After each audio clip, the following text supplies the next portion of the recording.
मेरा राम छोटा है, लक्ष्मण छोटा है। गुरुदेव, हे भगवान, आप आदेश करें, मैं चलता हूं। आप ये नहीं सोचना कि चारों पुत्र मेरे लिए एक जैसे हैं, लेकिन प्रभु, हे भगवान, सब सूत प्रिय मोहे प्राण की नाई। अब बोले राम देते नहीं बनत गुसाई, राम देते नहीं बनत गुसाई। पहले क्या लिखा गोस्वामी महाराज ने? विश्वामित्र महामुनि ज्ञानी, और जब मांगने का विचार बना लिया तो मुनि आगमन सुना जब राजा, अब राम देते नहीं बनत गुसाई।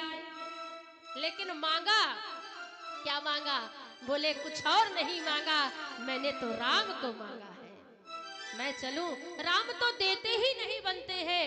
लेकिन विश्वामित्र जी ने समझाया, राजन, आप अपना पितृ भाव छोड़ करके एक बार एक राजा की भांति सोचिए। जो आपके लाल बन के आए हैं वो जगत के कल्याणकारी बन के आए हैं, आप भेजिए, मैं राम को लेने आया।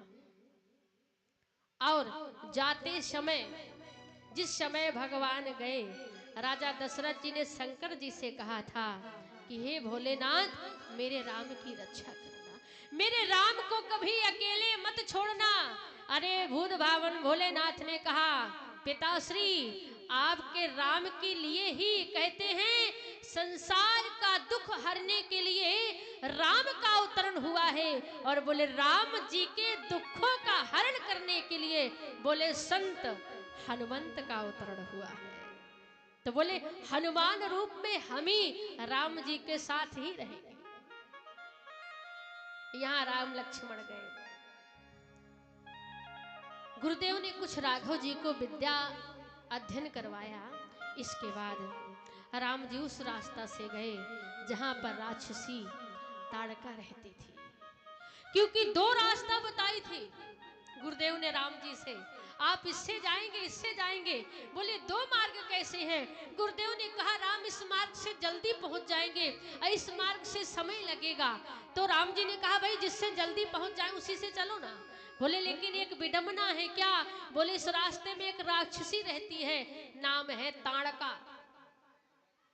राम जी मन में विचार कर रहे हैं, दोनों अवतार हमारे सर्वश्रेष्ठ हैं 24 अवतारों में, और कृष्ण अवतार में सबसे पहले पाला पड़ गया था पूतना से, और यहां अब जा रहे हैं सबसे पहले राम जी ने अगर किसी को मारा है वह है ताड़का। राम जी ने मारा, और जैसी ताड़का ने देखा प्रभु को, क्रोध करके आई, और जब क्रोध करके आई भगवान ने उसका उद्धार किया। मेरे प्रभु राघव जी, लक्ष्मण जी, जो राजा दशरथ जी के पुत्र हैं, महाराज गुरुदेव के साथ जाते हैं, और राम जी ने, लक्ष्मण जी ने गुरुदेव का यज्ञ सफल करवाया। मारीच आदि को बिना फण के बाण मारा, जो महाराज 100 योजन पार गिरे। वहीं पर श्री गोस्वामी महाराज लिखते हैं कि एक सुंदर संदेशा आया। राजा दशरथ जी धनुष यज्ञ, जनक जी धनुष यज्ञ कर रहे हैं। दशरथ जी के पुत्र राजा राम और लक्ष्मण। देखिए, भले ही इस समय राजा नहीं है, लेकिन वो हमारे लिए, संसार के लिए राजा ही है। राम जी हमारे लिए, संसार के लिए राजा ही है, जो महाराज मनुष्य रूप में आए और सारे संसार को कल्याणकारी बना दिया। आज वो